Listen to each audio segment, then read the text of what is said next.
talk Wu-Tang, maybe to end the show. That would be worse than anything. That's worse than anything Eric's done on the show. That's definitely fair. Depending on which song he picks, it might get us canceled off. Yeah. I'll spare you the Wu-Tang. All right, I'm good to go whenever you want to fire away, Mikey. What's happening out there, Stokastic basketball fans? Welcome to the NBA Strategy Show, Saturday morning, 10 o'clock in the morning. Got some coffee going. Got my pal Adam Scherer here. We're here to talk about the NBA slate. We got a big one tonight, 9-gamer.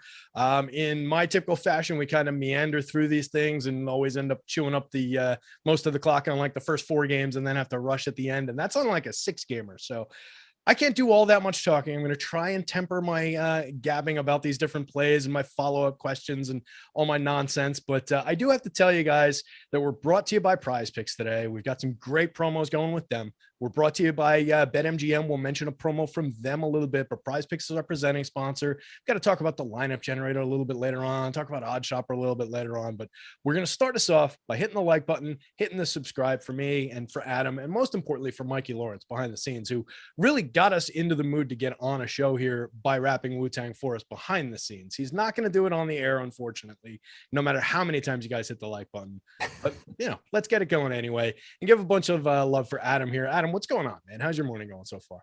It's good. I mean, the last show I did was with Eric, so everything's a step up. Everything's an improvement. I'm happy to be on the plus side of that equation. That's for sure. If I was hearing otherwise, I'd have to reevaluate my life, I think, and what I'm doing here on these channels. But like I said, we do have a solid 9-game slate ahead of us here. So we're going to try and dive right in, not waste too much time talking, but hit the old like, hit the subscribe. Liking helps us. Subscribing helps you guys. We've also got all these different shows that you guys like and listen to and watch on here go up in podcast form. So if you miss it live on YouTube, you can download it on podcast. You can listen to it on the bus on the way to work on a Monday morning, when you take the dog for a walk on a Saturday afternoon, whatever the case may be. Hit us up with a 5-star review if you like what you find. Same thing as hitting the thumbs here. Anyway, Adam, we've got a bunch of good-looking games. There's only one game that's not totaled over 230. Of course, that was one that was getting some discussion in our Discord today because Luka Doncic is going to be out for that one, and people were expecting maybe that increases the pace. Maybe that one goes haywire. But I think Vegas is probably dead on keeping the Dallas at Utah game down at 224 with all these other games at up and above 230. Is there any game on the board that really stands out for you that you're like looking at is like really ripe and juicy for DFS targets, or is it a pretty broad spread across all of these games, just from a 50,000 footer? It seems like a pretty broad spread. Like, you just have a lot of games with pretty high totals, relatively close totals. I think there's just going to be a lot of good plays we can get to. Yeah, and it looks like going through the injury report, we've got our obvious question marks and a few guys that are lingering with some game time decisions, some probables, some question marks. But it does look like there's a lot of teams with just kind of their full complement of players. So we've got a lot of projectable, at least now, early on a Saturday. We all know how Saturdays go and things change and everything in the NBA. But it looks like we've got a lot of somewhat stable situations, at least going in. So let's start us out. Let's go into this first game on the board, 234.5 total. The Rockets going into Detroit. Detroit favored by 4. Start us off on the Rockets side of things. How are you seeing the Houston side here? Yeah, certainly a good spot for them going into Detroit.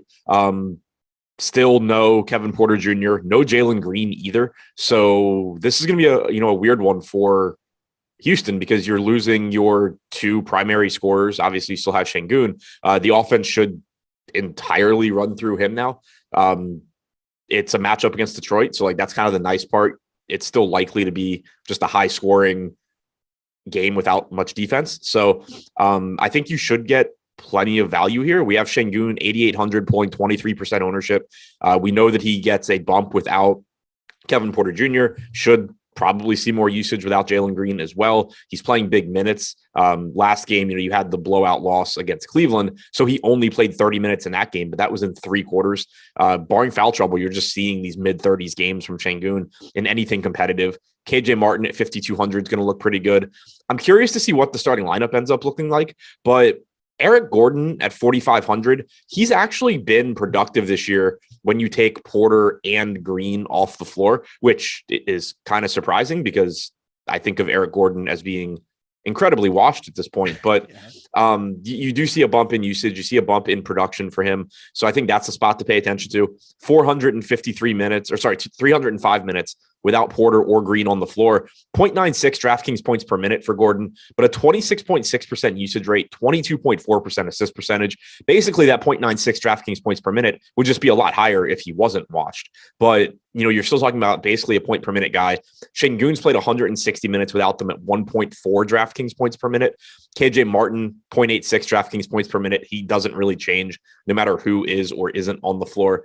Jabari Smith has only played 118 minutes, but has a 25% usage rate. So I think you're likely to see his production come up, or at least his opportunities come up.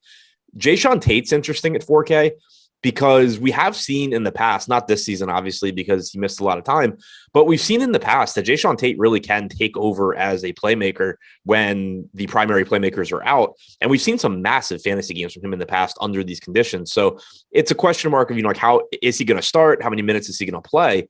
But at 4K, point guard, small forward eligible, certainly interested in him.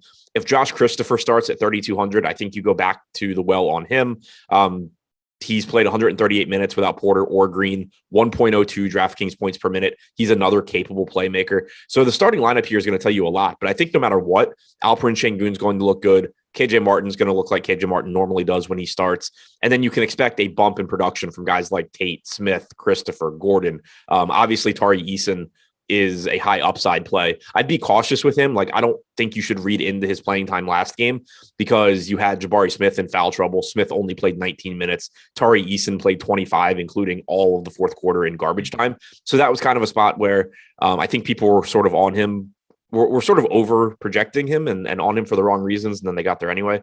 But yeah, still a very high upside guy. Just I wouldn't read into the playing time that he got.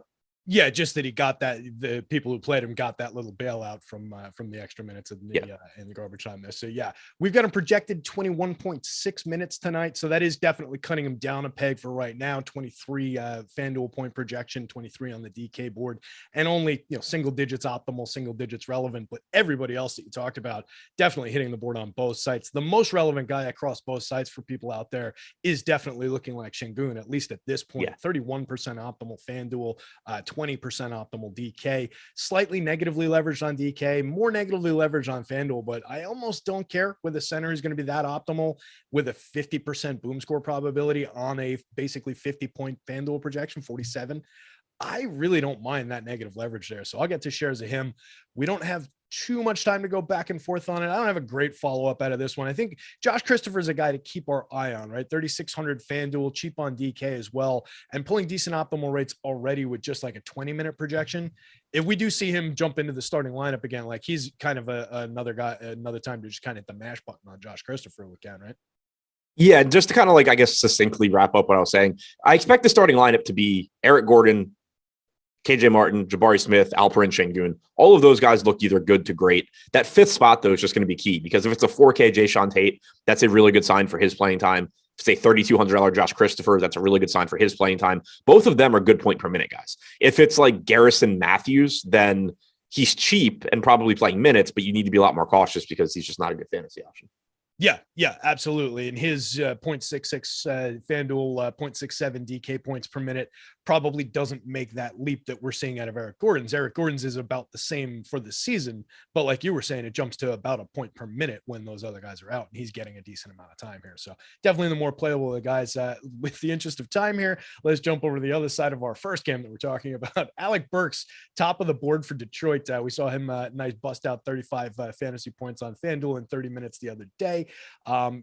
Looks like a solid play from the top of the board again here. What do you think of Burks? And then what are you doing with the rest of this team who kind of just look like who they are, single digits across the board on both sides? Yeah, I mean, Burks is entirely dependent on this starting lineup. If he starts, he's too cheap. He's 4,500, played 30 minutes last game, like you said. Wasn't in the closing lineup, but still played 30 minutes. If he starts, he looks great. Right now, we have him projected to start. We have him getting 18% ownership. I have no idea if he will, though. They were working Killian Hayes back from injury. Hayes played 24 minutes. I don't think there's any way that the plan for any period of time going forward is for Alec Burks to be starting over Killian Hayes. It just make absolutely no sense for the Pistons. Like I saw people speculating, oh, they're showcasing him for a trade. Like this isn't 1975. Like teams know what Alec Burks is. They have video, they have scouting departments. Like you don't need to put Alec Burks in your starting lineup to show teams that he's like good. So I don't guys in the stand smoking cigars. Right. Like I don't notepads. Yeah. Like I don't buy into that narrative where it's just like, oh yeah, we need to showcase. It's got hot out there. Right. Like the teams. No team that is contending has a dumb enough front office that they're changing their opinion on Alec Burks because of what he does in some random showcase game. So I don't buy that one. I think Hayes gets back in the starting lineup sooner than later. Just don't know if it's today or not. If it is today, then I'm not particularly interested in the $4,500 Burks. I would certainly be interested in the $5,900 Hayes. But if Hayes is coming off the bench, for 24, 26 minutes, I don't think you can get there. So whichever guy is starting out of those two is going to look good. Jalen Duren at 5,400, pulling 4% ownership. I'm surprised how low that is. We saw 27 minutes from him last game. When he starts, he's typically upper 20s, low 30s. He's a good point per minute guy in a great matchup here against Houston. So I think that ownership probably comes up, but if it doesn't, I certainly want to be there.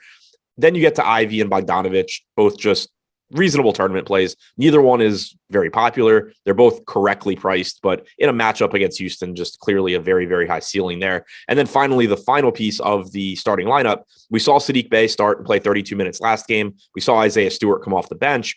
No idea how long that lasts either. If we get that same starting lineup, I don't think Bey is that interesting at 5,700, and I don't think Stewart's interesting at 5,300. If we were to get Stewart starting in place of Bey, or if we were to get Stewart starting in place of Duren, if Stewart's in the starting lineup, Stewart looks good at 5,300, but not interested off the bench. Yeah, by virtue of being the cheaper guy with a handful more minutes thrown his way from what we're projecting him for now, I can see how he would become a little bit more viable.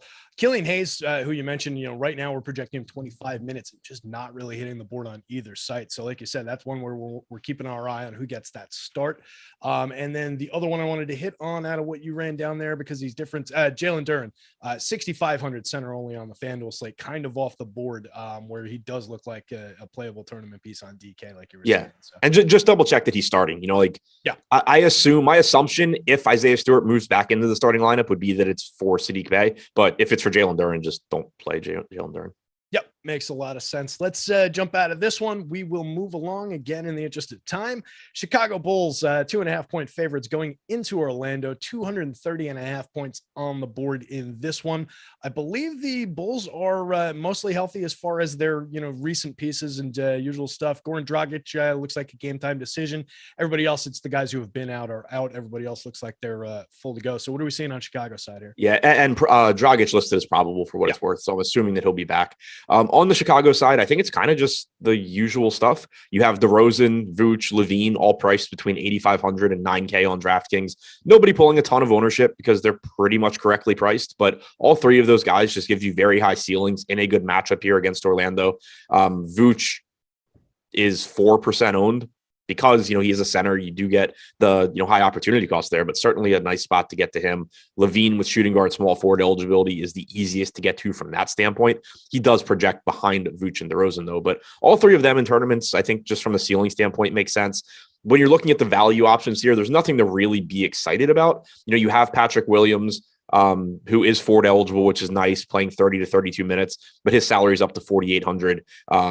Desunmu at 3,900 just sucks from a fantasy standpoint. Caruso at 4,300 should play like 26 to 28 minutes, but also not a great fantasy option. So for the most part, I think it's pretty much just using the big three as high upside contrarian options in tournaments, but I don't really think there's a true priority here. Yeah, and that's how this team falls for me a lot. These guys in the Raptors, for me, just fall a lot around those, those main pieces. They're going to get their minutes. They're going to be basically who they are, and they typically go under-owned. And like you're saying on DK tonight, especially, everybody well below 10% ownership, decent, similar-ish optimal rates to those numbers. They're a little bit more for DeRozan and Levine anyway, a little bit more solid on FanDuel in terms of the optimal rates, but they're getting a lot more attention over there. So you're using the piece the same way, basically. You're not gaining a major advantage. Vucevic is somewhat interesting over there because he's 7.3% optimal and slightly under 10%. So maybe a little tournament sneakiness to Vooch, but the other two are getting a little bit more love from the public for their optimal rates. And then, yeah, kind of the same thing across sites. Everybody's single digits. So let's jump over to the other side of this one then and make quick work of this, because it doesn't really look like we're getting a ton from the Orlando side. More so on DK. There's a little bit more relevance over there, a little bit more ownership there. But what do you make of the Orlando side of this one? Who do you like from that? Yeah, so I mean, this is the second half of a back-to-back, so we'll have to keep an eye out on if anybody's resting. But assuming we get the same rotation as yesterday, probably plus Jonathan Isaac, I think it's pretty much the same thing we were looking at yesterday, a team that isn't overly appealing, but you basically have four guys that are going to look decent. Paolo Banchero and Markelle Fultz, 7,100 and 5,800 respectively, are pulling 10, 11 and 10% ownership. And I think that makes sense. You're going to get around 30 minutes from Fultz. Typically you're going to get mid 30s from Banchero at a pretty cheap price tag. So they both look pretty good. Then you get Carter at 6,400, who is basically just a contrarian tournament option. He should play around 30 minutes. The issue with him is just, the opportunity cost. You have Şengün, you have Duren, you're going to have a million centers. You have Vooch.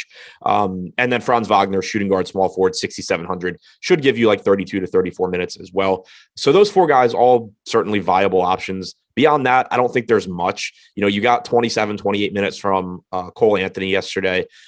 That's always on the table for him, but he's up to $4,900 now as well. It's just not really going to look like that good of a price tag. Even without Jonathan Isaac yesterday, you only got 20 minutes from Bol. You only got 17 from Jalen Suggs. So that was with a condensed 9-man rotation. I'm assuming you're giving 8 minutes or 10 minutes to Jonathan Isaac today as well. So I think it's pretty much those four: Fultz, Wagner, Carter, Banchero, and then just moving on. Yeah, and like I said, coming, teeing this one up, they're getting a little bit more on the DK side of things, where our highest optimal rate is 8.7, our highest boom score probability is 14.7 on the FanDuel slate. Both those categories well under 10% in both, and that's before. This is with with Jonathan Isaac only projected for 1.4 minutes in our current iteration of this projection. So if you figure you throw him 10 minutes, pull it from somewhere else, some of these guys are going to come down even further, or it's just going to get average down. So I'm going to take some pieces of some of these guys where they fall, but I don't expect, unless something changes, for these guys, for Orlando to be a major part of my plans tonight, at least at this rate. Anything else from this one before we move on? Nope. All right.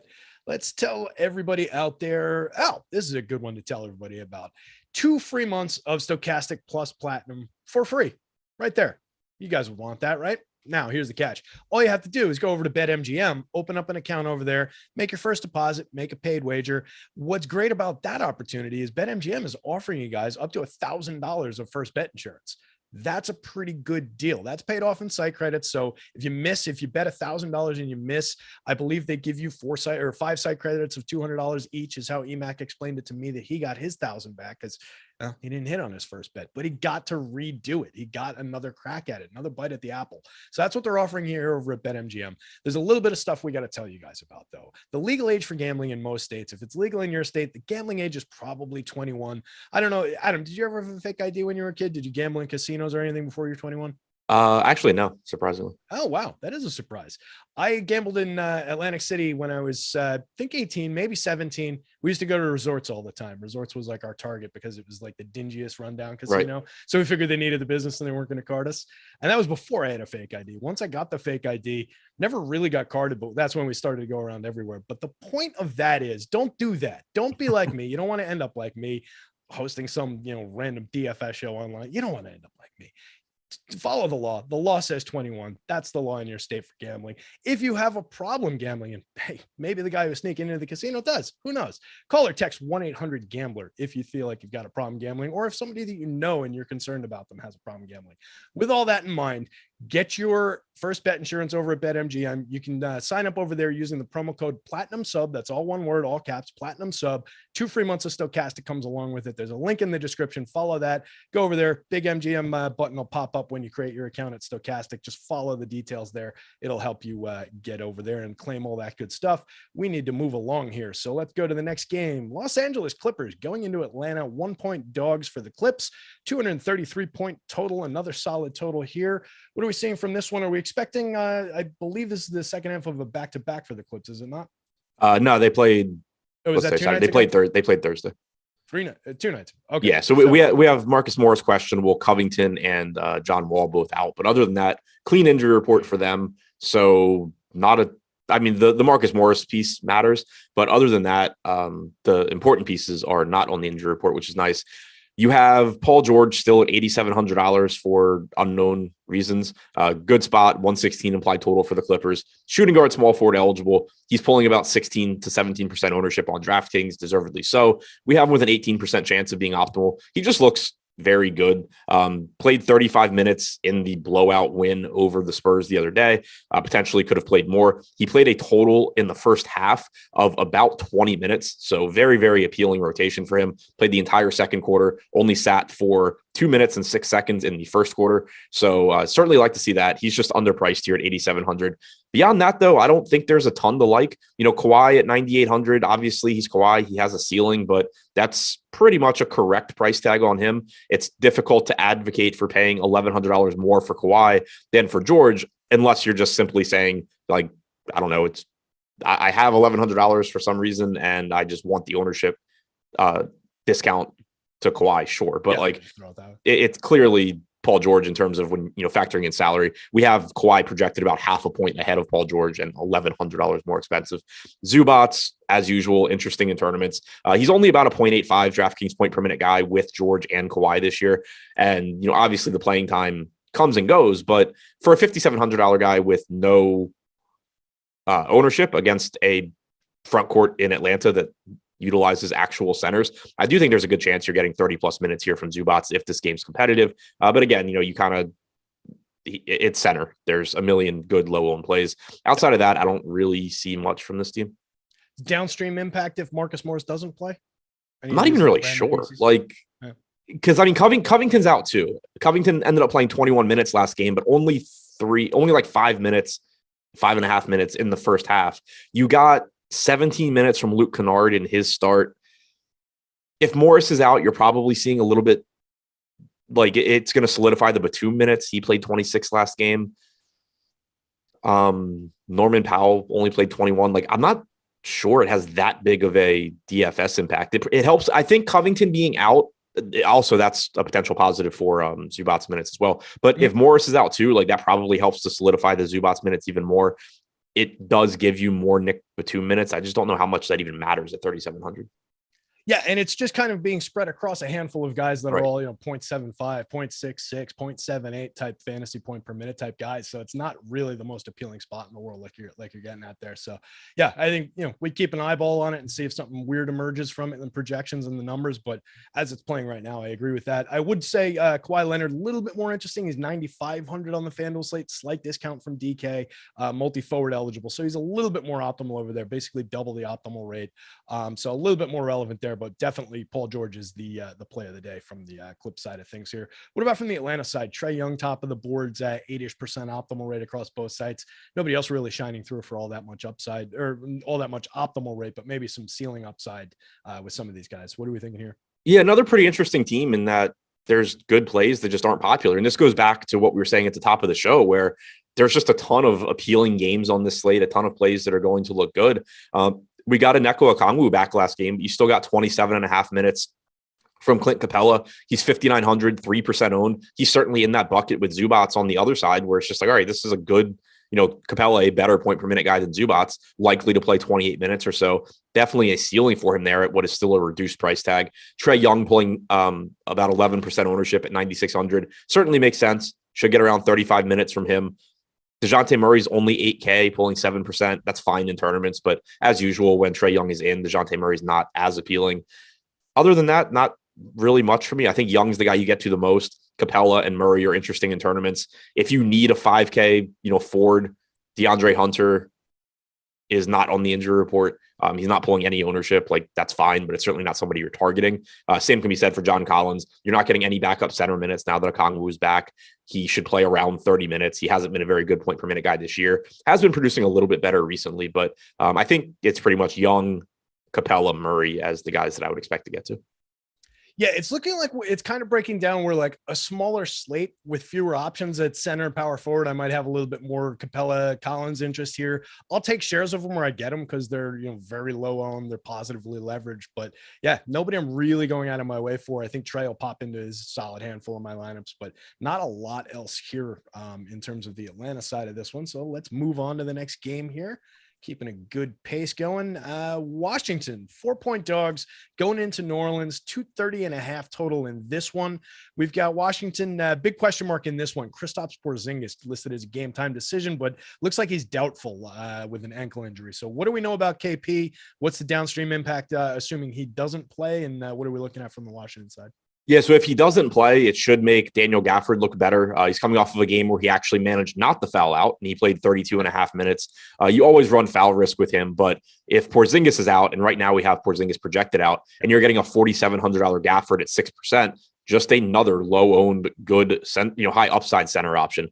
You obviously run foul risk with him, but the minutes are there if he avoids foul trouble. So I certainly think that's an interesting spot. The guy's actually pulling ownership, though. You have $4,500 Denny Avdia. He played another 30 minutes off the bench last game. It's just very difficult for him not to play around 30 minutes at this point. Even if he's not starting, he's likely to be in the closing lineup. And there's just a lot of minutes available now that Rui is on the Lakers. So 15% ownership coming into him certainly looks fine. He's about a 0.9 DraftKings point per minute guy. You have a $7,300 Beal, who once again only played 30 minutes last game. He played 30 minutes on both ends of that back-to-back. I assume you start seeing more minutes from him sooner than later. I'm not sure. Do you happen to know if they're playing tomorrow?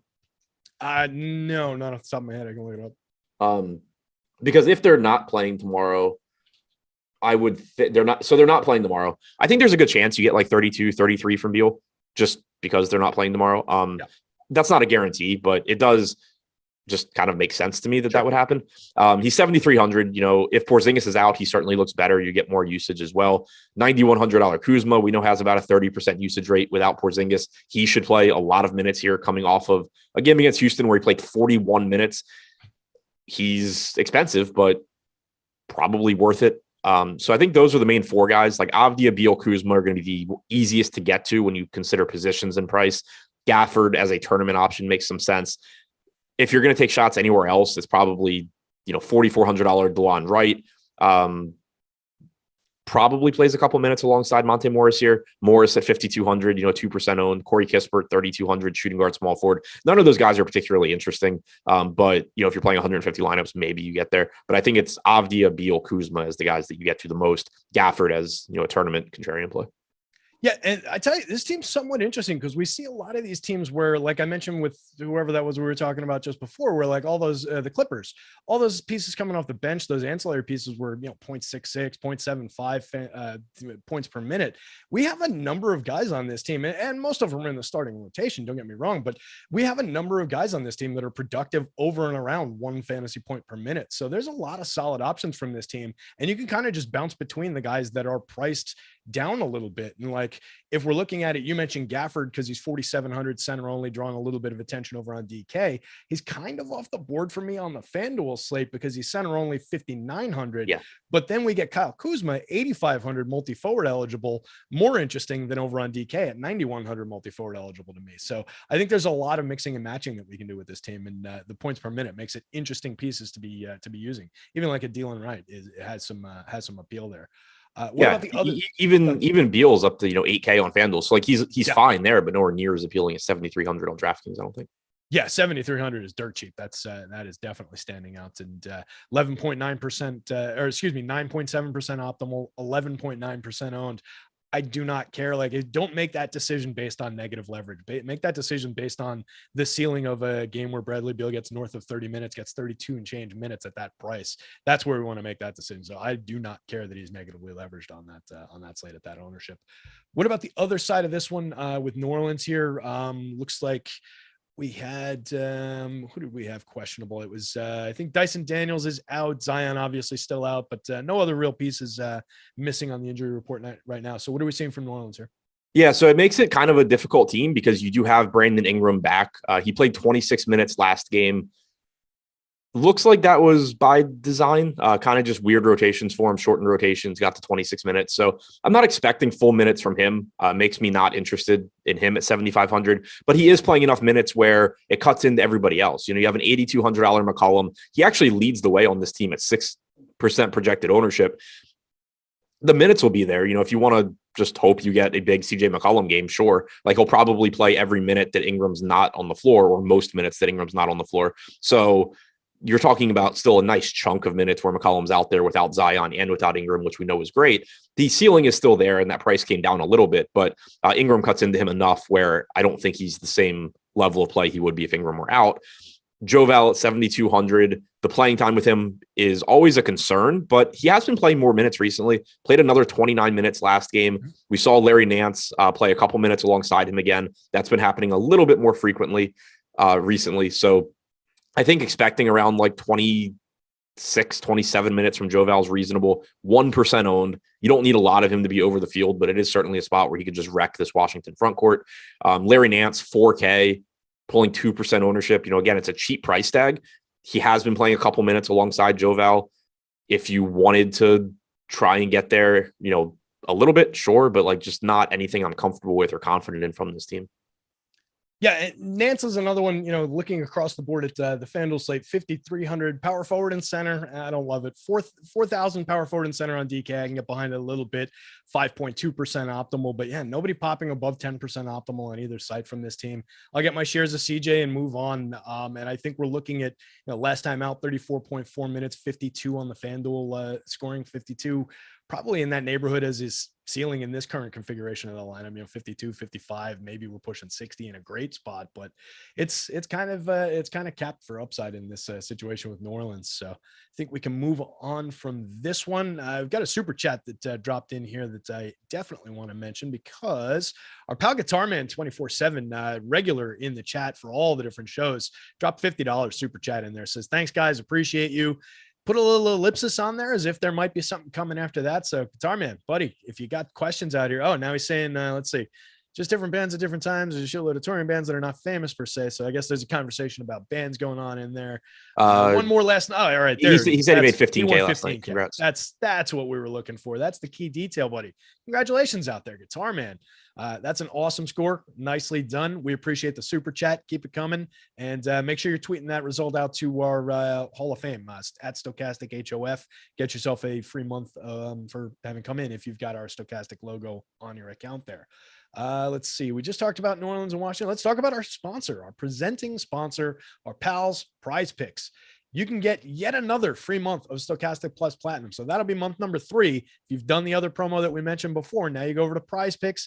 You go over, you create an account at PrizePicks. You make your first deposit over there. Bang. Got yourself a free month of Stokastic Plus Platinum. Not too bad. We're also topping that with a match bonus on your first deposit from PrizePicks up to $100. So you instantly double up $100. You put in 50, they'll match 50. You put in 100, they'll match 100. As EMAC likes to say, you put in 200, they'll match 100. So it's a nice way to start your account off, and it's a great site to play on. It's prop-based contest. You're not playing against Sharks. You're not playing against Adam. You're not playing against Alex. You're not playing against Steve Buzzard or any of the other guys from the site or any of the other sites out there. No optimizers, no mass entries. You fill out your 5-entry prop-based card. Play against the house. If you win, you can win up to 10 times your entry fee. It's that simple. You can use cross-sport entries. So if you got picks from basketball, picks from football tomorrow, picks from hockey, all kinds of different sports, mash it all together on one card, take down a nice score, go 10x your entry fee. They're giving you the deposit match. We're giving you a free month. Go check out PrizePicks, you guys. We're not going to do screen share because we don't have enough time. Direct people to our free PrizePicks props tool. We've got a free PrizePicks That's difficult to say. We've got a free PrizePicks prop tool at Stokastic. Go check that out as well. It's probably an easier way to say that than using a tongue twister. Let's go back to the board here. Adam, what are we making of Sacramento? 2.5-point favorites going into Minnesota. 237-point total in this one, leading the slate. It opened at 239, and then 2 points came immediately off the board here. But what do we make of this one? Are we expecting full go from the guys who are always questionable on Minnesota these days? Rudy looks like he's not carrying a tag.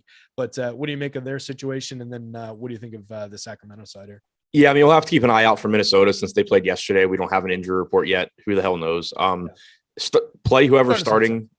Yeah, I mean, we'll start with Sacramento side, I guess. But Sabonis and Fox both are going to look good. You have the same issues with Sabonis that you've typically had, where He's center only at 10-3. So as good as he is, it is still difficult because you have so many good centers that are less expensive. You're paying, an actual premium for Sabonis. But if you find a way to get there, great. If Gobert happens to be out, even better.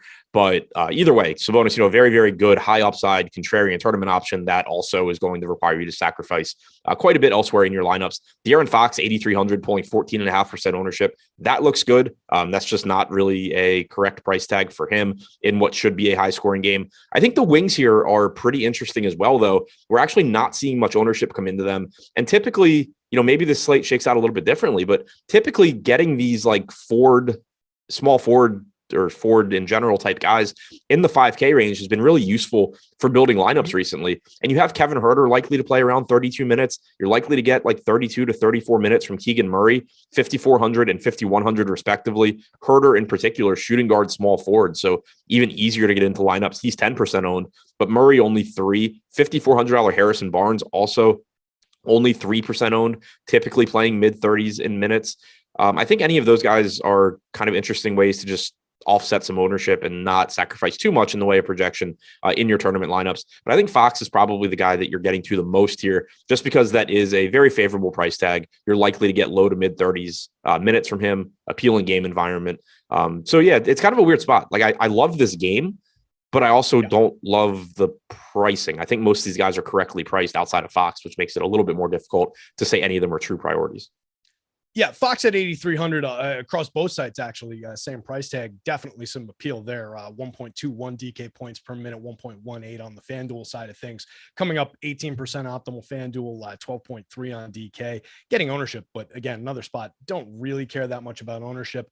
And I totally agree. I think that mid-range priced wing is so interesting for our lineup construction, especially these guys who have the shooting guard, small forward eligibility in that $5,000 and $6,000 price range. If you get those right, they go a long way to really helping your lineup construction, because we get our big plays typically from, in my opinion anyway, either the bigs, the power forward centers, or the point guards position, or the prime scorer shooting guards. So I really think that those are key plays. And Kevin Huerter really looks like that on DK today at 5,400. On the FanDuel side, he's 6,300, same positional eligibility, but it just wipes out his upside. He's 13% optimal on DK, 4% optimal on FanDuel, 4% boom score probability. So just takes him off the board, or doesn't take him off the board, but knocks him way down by comparison from site to site. So on the FanDuel side, it's really Fox and Sabonis for me. And then everything you said, is about those two players on DK. Certainly willing to go back to the board there. But I just think it's interesting site to site how Huerter works there. What are you seeing on the Minnesota side of this one? I mentioned Rudy Gobert coming in, but we don't have any question marks about him. So we've got the usual D'Lo, Rudy, Anthony Edwards, Kyle Anderson kind of showing some appeal. Are you going to these guys? They're all positively leveraged. They look like decent plays today. Yeah, I think whoever's starting at center for Minnesota is going to look good. Obviously, Gobert was disappointing yesterday. Only played 31 minutes instead of the 34 or 35 that we've been seeing recently. But on average, you're going to get like 32, 33 minutes from him. He's about a 1.1 fantasy point per minute guy without Karl Anthony Towns this year. It's a good spot against Sacramento.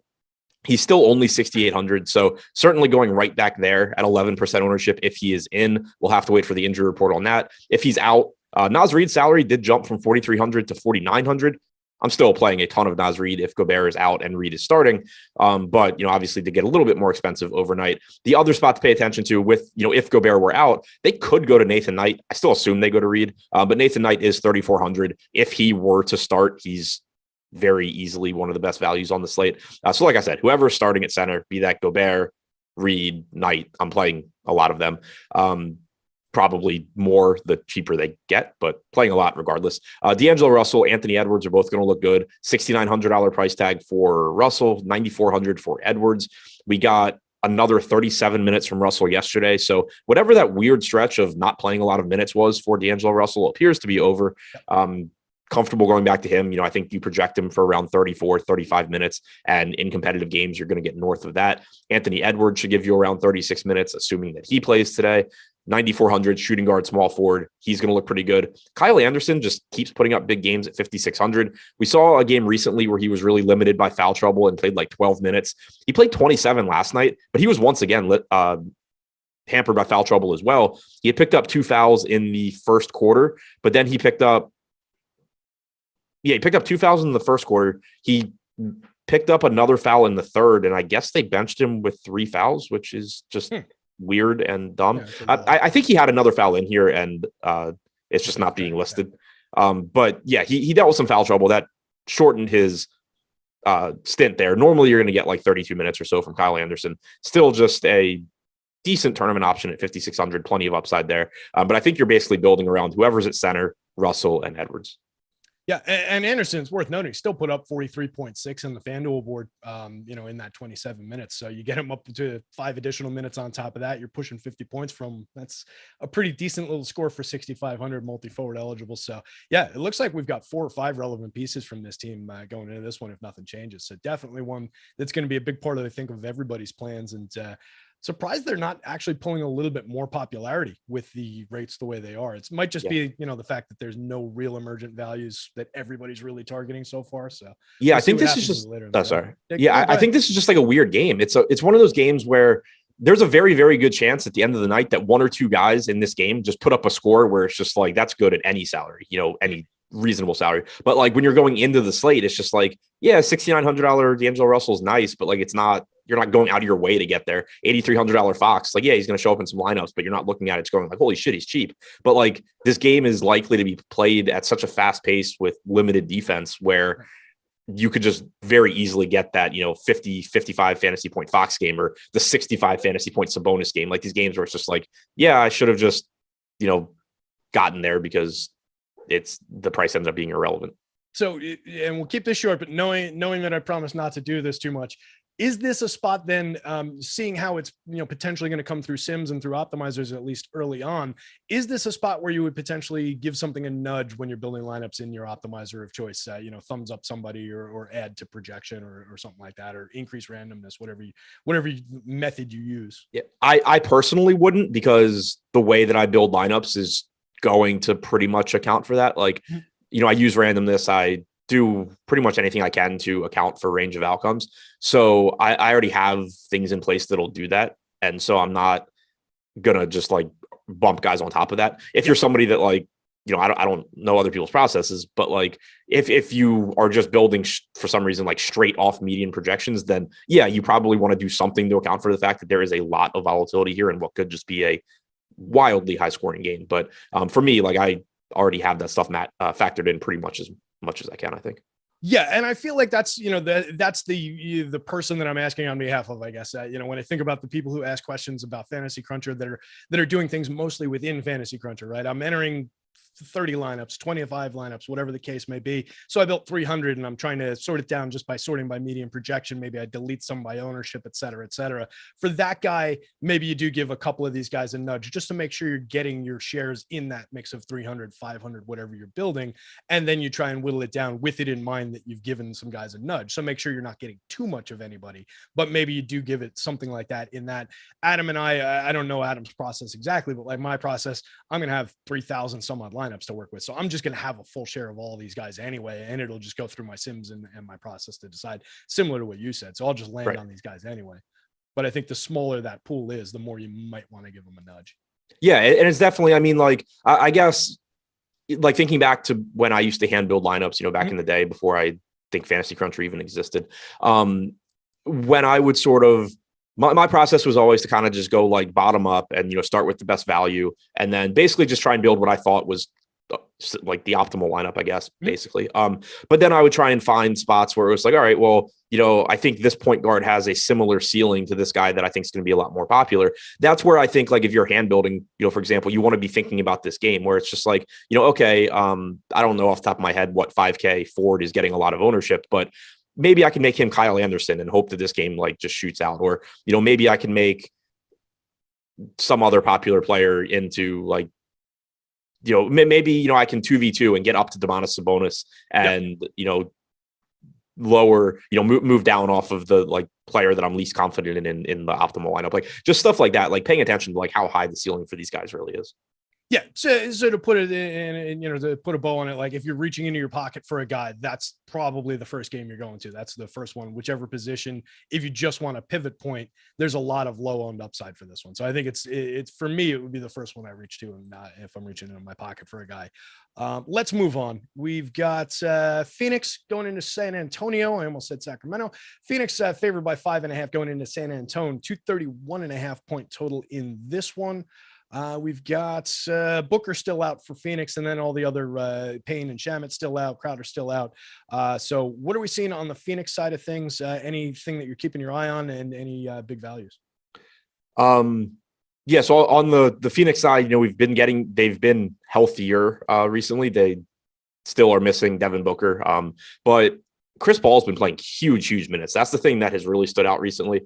It's just a ton of playing time for Chris Paul. You got 38 minutes again last game. He barely sat in the second half. So I think he's just still going to look very good here. He's pulling 32% ownership at 7,900 on DraftKings. It's a situation where, yeah, he's going over-owned. We have him with a 21% chance of being optimal. But at the same time, he's playing San Antonio. Phoenix is only 6-point favorites. So, there's obviously blowout risk, but it's not like it's that likely. I think getting to Chris Paul is certainly going to be a good idea. This is a kind of spot where I guess, like, going back to what we were just talking about with Sacramento, if I were hand building, like Chris Paul is clearly going to be in that lineup that I put together. Maybe I turn that into like De'Aaron Fox at half the ownership, but Chris Paul clearly is a top option here just based on how many minutes he's playing. We know he's a good point per minute guy. It's a good matchup. DeAndre Ayton, 7,600, another good center in a good spot. He looks good. Cameron Johnson, 5,500. Again, here's a small forward in that price range that's pulling a lot of the ownership. And I think he should be. We saw him play 33 minutes last game. That was good to see. It seemed like his playing time was trending up, but then 2 games ago, we got that blowout where he only played 18 minutes. So you couldn't be too confident in what exactly trending up meant. Seeing 33 minutes from him is fantastic. So Paul and Johnson, I think, are the 2 guys you're building around. DeAndre Ayton, where you can get to him, is great. Obviously being center only makes it difficult.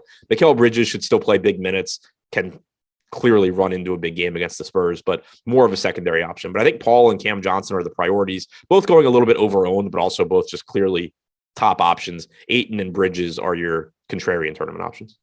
Yeah, Paul standing at the top of the board on both sites at 20+% optimal rates, 20+% boom score probabilities. Ownership totally justified, but he will be very popular. -14 leverage score on FanDuel, -10 on DK. So something to keep your eye on as far as the popularity. You took the question, the follow-up right out of my mouth as far as that pivot goes. So I think that makes a ton of sense. It's the same thing too with like Cam Johnson versus Herter or versus Barnes or versus Murray. Like Cam Johnson is the guy that projects the best. If you're playing cash, you're playing Cam Johnson over those guys. If you have a lineup that already has like 3-5% owned guys, play Cam Johnson over those Kings guys. But if you're just looking at a lineup and you're like, oh man, I like all these plays, but they're all 15 to 30% owned, Cam Johnson to one of those Kings makes a ton of sense, or to Kyle Anderson makes a ton of sense.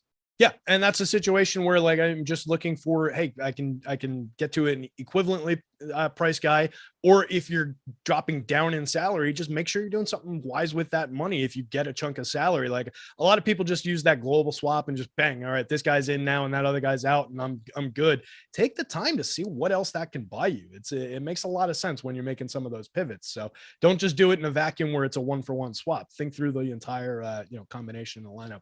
Anything else from this one to call out for the? Oh, wait, we didn't talk about San Antonio. So there is something else from this one to talk about. Yeah, I guess if we must, if we have to, right? Yeah. They do look a little bit more relevant on the FanDuel slate, or at least Trey Jones does. That 13% optimal rate, a little bit under owned by that mark, but nobody looking at all relevant. Everybody 5 and below in terms of optimal rate on DK so far. So breeze us through this San Antonio side. It just looks like a tournament team to me. There's not one guy on DraftKings that stands out as a priority, but they do still have a 113 implied total. There is still plenty of upside on these guys. Jakob Poeltl, 5,800, right there with Zubac and Capella. The playing time, you can't totally trust it, but when he's not in foul trouble and the Spurs aren't getting blown out, you're likely to get around 26 minutes. The thing to keep in mind is he's a 1.2 to 1.3 DraftKings point per minute guy without Devin Vassell on the floor. So any game where you do happen to run into that 28 to 30 minute Jakob Poeltl game at no ownership, you're likely to be in a really, really good situation. It's just that it's not going to happen all that often, but cheap price tag on him. Similarly, you have a $4,100 Zach Collins, who's been extremely popular recently. That price tag came up a bit. You're likely getting around 18 to 20 minutes from him off the bench. Good point per minute guy, but does have that opportunity cost at center where if he goes for, let's say, 24 DraftKings points, sure, he's 6x his salary, but he's probably actively hurting you because of the opportunity cost. If he goes for 30 at 4,100, then sure, you're in a good spot. So clearly wouldn't play him and Pirtle together, but they do both offer some upside. Pirtle to me, though, is the one that's actually interesting just because things have to get really weird for Zach Collins to give you like a 40 or 45 fantasy point game. Pirtle really just needs to play like 30 minutes and play at, an above average, a little bit above average rate, which is likely happening if he plays 30 minutes. So I do like the lack of ownership coming into Pirtle. Keldon Johnson is kind of a small forward version of Pirtle. He's getting 2% ownership. He shouldn't be getting that much ownership, but also he has like a 31% usage rate without Devin Vassell. So you're just going to get those random games where he goes for 1 million fantasy points at no ownership. Trey Jones, 6,200, should play around 30 minutes, fantasy point per minute, like sure, but also not somebody you're getting to very much. So I don't think this is a very appealing team in terms of players I would get to a lot. I do think in particular, Jakob Poeltl and Keldon Johnson, if you're just looking at a lineup where you're like, I have 6K left at center and I need a contrarian play, I think grabbing any of Capella, Zubats, Poeltl makes sense. If you're, I have 7,300, 7,200 left at forward and I need a high upside contrarian play, Keldon Johnson makes sense, but you're not building around any of these guys. Yeah, I feel a little betrayed by Keldon this year. I haven't gotten him right all that frequently this year, and I feel like that wasn't necessarily the case coming into the season. But yeah, we'll see if we can get it back with good old Keldon here. He's marginally on the board, 7% optimal over on the FanDuel slate. So maybe we'll get some shares of him. But not a big Keldon fan right now because he's burned me a lot this year. And then that 60 fantasy point game against Portland, I had a 1v1 off the winner where I had Jeremy Grant. The winner had Keldon. So not a big Keldon fan. That's going to hurt you. Yeah, I don't have one quite that specific. So I think you hate him a little bit more than I do right now. But maybe he's on the board for us at least a little bit tonight. Like I mentioned, Trey Jones on FanDuel. Maybe we'll get to some shares of him. I do love Pirtle. I get to him quite a bit. 1.21 FanDuel points per minute, 1.19 on the DK board, 6,600 over on FanDuel. And then Zach Collins just kind of comes off the board on the FanDuel slate. He's 5,400 power forward center versus the 4,100 he is center only on DK. So even with the multi-position, just kind of drops off the board. You had mentioned not wanting to play Pirtle and Collins in the same lineup. Is that something you find a need to make a rule for, or is that just not really come up that frequently? I don't think it'll come up that frequently today. It's come up a lot on slates recently, where like they were playing the Lakers and Collins was 3,600. So it was kind of just like Collins is showing up in like a lot of lineups and it's just going to overlap with Pirtle. Today, I doubt, like I'll still set the rule, but I doubt it's going to show up all that much to where it matters. All right. Makes sense. Let me knock out an ad read. We are officially 2 minutes from the end of the show schedule, and we've got 3 games to talk about. So we're going overtime, but I think we've got a little bit of room to go overtime today. Let me tell you guys real quick about the lineup generator, NBA lineup generator, 50% off your first week. Then it comes to $8.95 after that. So for a very limited time, 50% off your first week of the Stokastic NBA lineup generator package. If you click the link in the description down below, you can choose your ownership setting, lock and swap players, and export up to 20 lineups, all for under $5 for your first week. That's not so bad. $8.95 a week after that. Hey, it's for more casual guys. It's exactly the people that we were just talking about who don't use Fantasy Cruncher or any major optimizer because they're not building 150 lineups, not building 3,000 lineups, trying to whittle it down to 150. They're just looking to build 20 quality lineups, 10 quality lineups. That's what the lineup builder does for you guys. So get in there, 50% off your first week of the lineup builder package. Check it out. It's really worthwhile. We had a guy win 50 grand the other day on Tuesday with the lineup generator. He shouted it out. We're not saying it. He said it. So, I mean, we're directly from the user's mouth. Not too bad. Let's jump back into the slate. We've got the Lakers, 7.5 point dogs, 235 points on the board in their matchup against their longtime rivals, the Boston Celtics. This one's in Boston. What do we think of the Lakers side of this? I think the Lakers suck, but it's also from a fantasy standpoint, pretty difficult to get to this team now that you have Anthony Davis back. This right now on DraftKings, there is not a single player projected for more than 1% ownership. There's not a single player projected for more than 0.6% to LeBron. Every other player is at 0.1. Obviously, those numbers are probably a little low, but like it's just I can't make a case for any of these guys. LeBron 11.6, yeah, he's really good still. Like It's crazy how good he still is, but tough matchup against Boston. Anthony Davis is back, which cuts into his production. You have Davis center only at 10-4, not something I'm really looking to get to. Rui's 4,300. I will say, pay attention to the Lakers lineup. They brought Rui off the bench last game. He played about 22 minutes. If we get Rui in the starting lineup, I would think he's probably playing like 26 to 28 minutes. He would start to become appealing then, but even then, like he's still contending with LeBron James and Anthony Davis for production. So it's going to be risky. It's also a tough matchup, but assuming they go with the same lineup they did last game where Rui's coming off the bench, Davis is coming off the bench. He played 26 minutes, but I just don't think that there's any real way to get to the Lakers here. Yeah, as you were doing that analysis, I'm not sure if I was on screen, but I was like sitting here like mouth agape looking at these numbers. I've never seen our tool produce these kind of numbers. And like, look at the Lakers. Like you said, everybody 0.6% ownership on LeBron is currently the highest ownership, but 1.8% optimal is the highest optimal rate. 3.72% boom score probability, highest boom score. I've never seen a boom score for a full team look this bad, or a boom bust report for a full team look this bad. That's just like, I never say cross a team off, but wow, this is pretty damn close. Yeah, I don't think you need to cross them off because any optimizer, whatever, yeah, like right. If you're using an optimizer or something, it's not going to get you there anyway. Right, absolutely. So what do we think of the Boston side of this one? They look a lot more relevant, definitely on the FanDuel side of things, more relevant on the DK side of things, but the story seems to be on FanDuel. But what do you make of the Celtics side in general? Very, very, very good spot in terms of the matchup. I mean, they're 8-point favorites at home, so obviously there's some blowout risk, but typically just not going to be as worried about the team doing the blowing out anyway. Still no Marcus Smart, but everybody else relevant is active. We got 31 minutes in regulation last game from Robert Williams, even with Horford in. That was cool to see. Derek White played about 26 minutes. I think it's basically Jason Tatum at 11-1. He's pulling 6% ownership. We have him with an 11% chance of being optimal. I typically find it difficult to get to Tatum at that price tag, but if you can, it is a good matchup. Mm-hmm. He's somebody where right now, if the slate started, I probably would have trouble getting there, but it's a Saturday. There's a good chance by this time the slate starts that we've gotten 3 teams ruled out that we're not even expecting right now. So, potentially more value, making it easier to get there. I do like Robert Williams at 5,500. If he's going to play 30 minutes against the Lakers, that's a good price tag. Just, I guess, throw him in there with Zubats, Capella, and Pirtle as very, very high upside, sub 10% owned guys at cheap price tags. This is another reason why it just becomes so difficult to get to, say, like the Domantas Sabonis, as good as he is. You just have this group of like 5,500 to 6K centers where any of them could go for 35, 40 fantasy points and just make it so tough to pay up.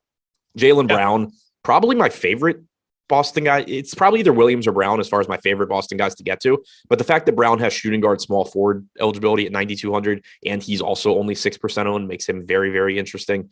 Brogdon, 6,100, played about 30 minutes in regulation last game. Don't hate getting there, but don't really love it. I think it's Robert Williams and Jaylen Brown as the guys I like the most, but really any of Tatum, Williams, Brown, Brogdon, even $5,300 Horford look okay at low ownership.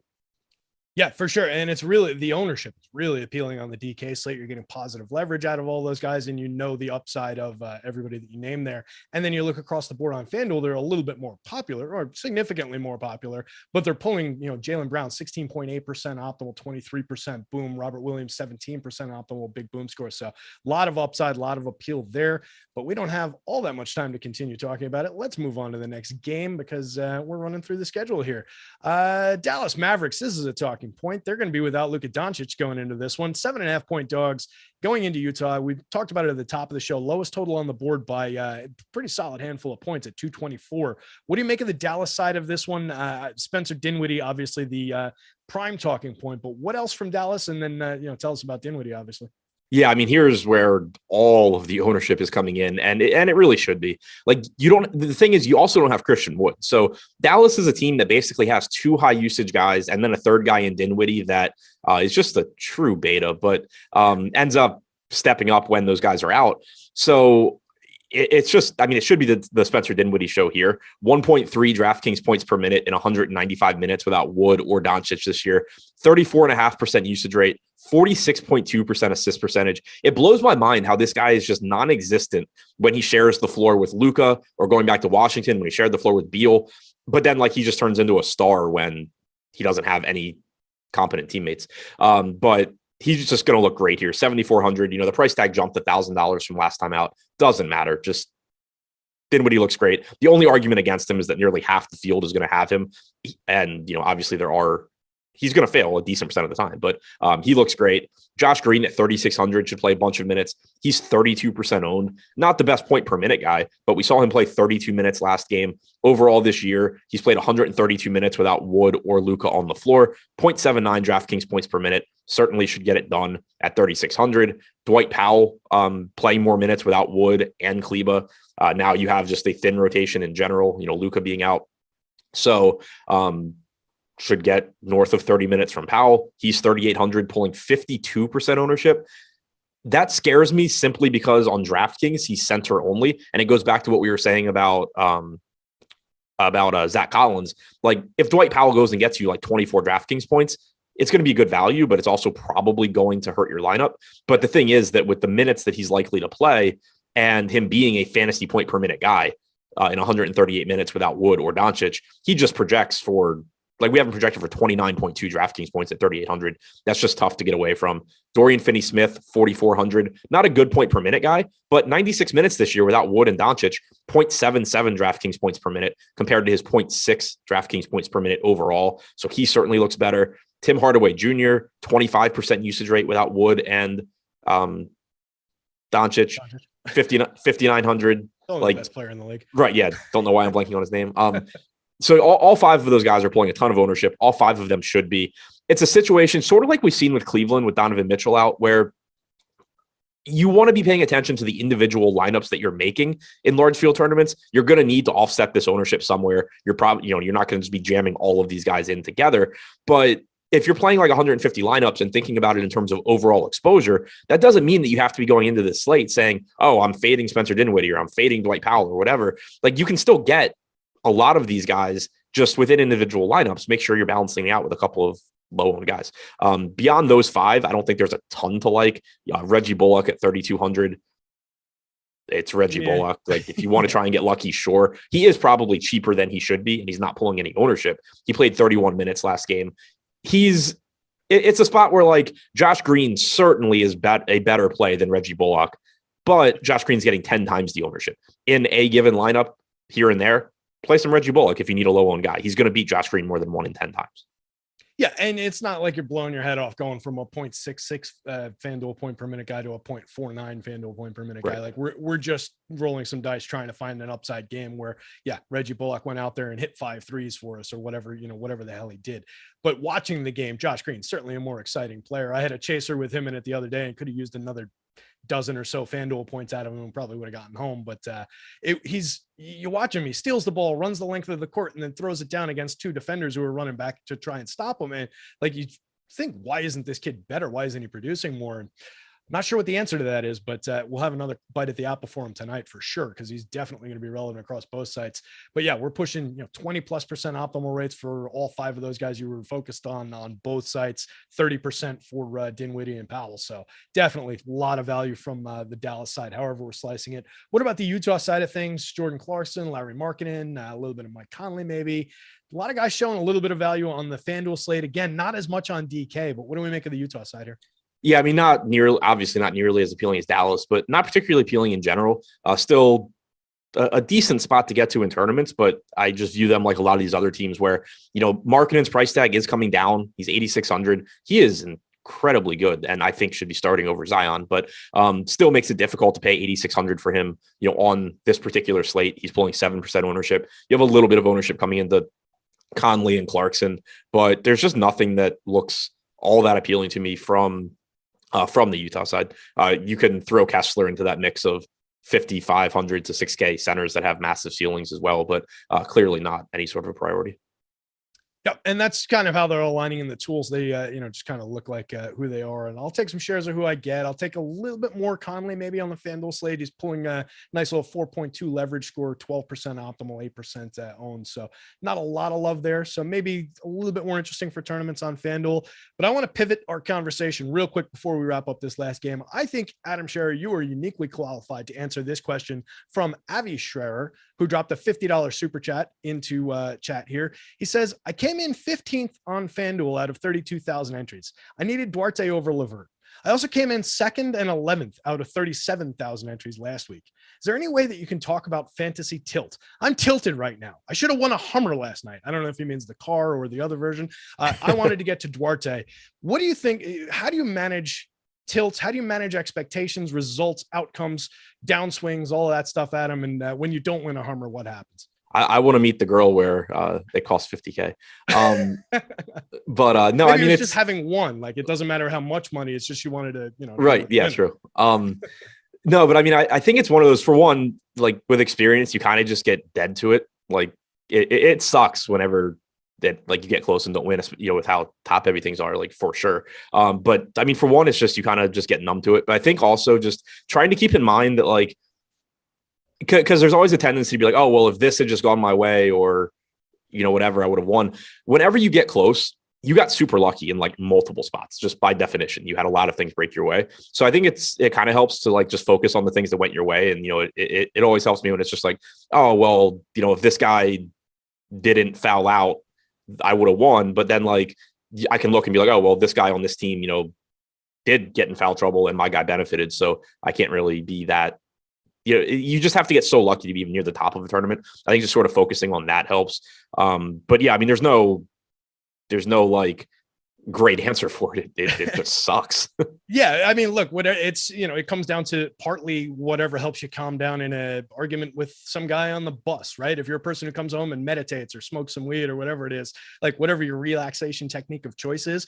But I think you really hit on it with just, it's kind of experience, and it's kind of just numbing that edge of just, just round it off. And, I had a lot of time playing poker over the years that maybe took some of that away, where, yeah, you went into the hand with aces and some asshole went in with a 3 and an 8 and he ended up beating you. That doesn't mean you made the wrong play. The reason I think DFS is so much more difficult mentally than poker, though, is poker, after you like get busted from that tournament or you lose that big pot in cash or whatever, you can just rerun the hand and see exactly how much money you were expected to make, and know that if you keep making those decisions, you're going to make money.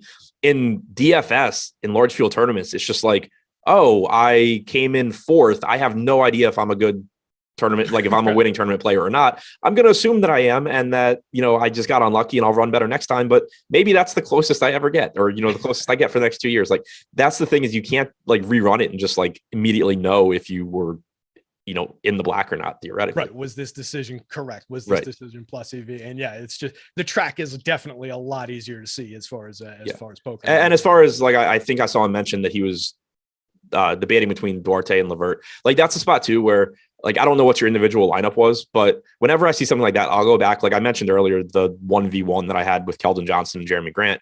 And it's not like I had ever considered swapping that, because like the lineup wasn't doing well, so I hadn't even looked at it.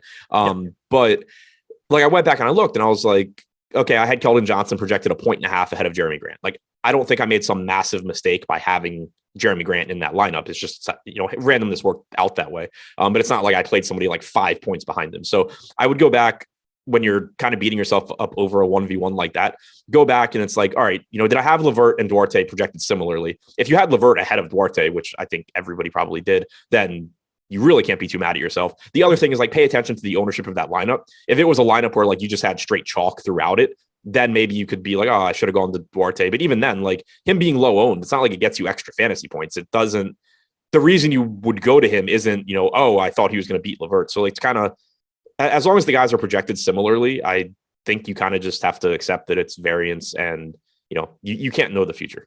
Yeah. At a certain point, we're not trying to build a completely watertight ship. We're just looking to plug as many of the leaks as we can, right? It's impossible to get them all right. We just want to make sure that we're covering all of those different spots as best we can, where it's, this guy was close to that guy, this guy wasn't separated by 10 fantasy points in my projections on the way in. So yeah, and I mean, if you're somebody that kind of just does find yourself like having trouble like being able to compartmentalize like if I made this 1v1 or whatever, pay attention to all the times that you do make a change and it doesn't work out. Like, think like all the times that you do make that Duarte over Levert pivot, and then you're just like, shit, I cost myself so much money because I didn't switch. Like, you're going to find that when you're talking about players that project like 1-2 points differently, it's going to come out close to 50-50. Like, no matter what you do, you're going to be wrong like half the time. You can't like you can't be upset that you did or didn't do something like that.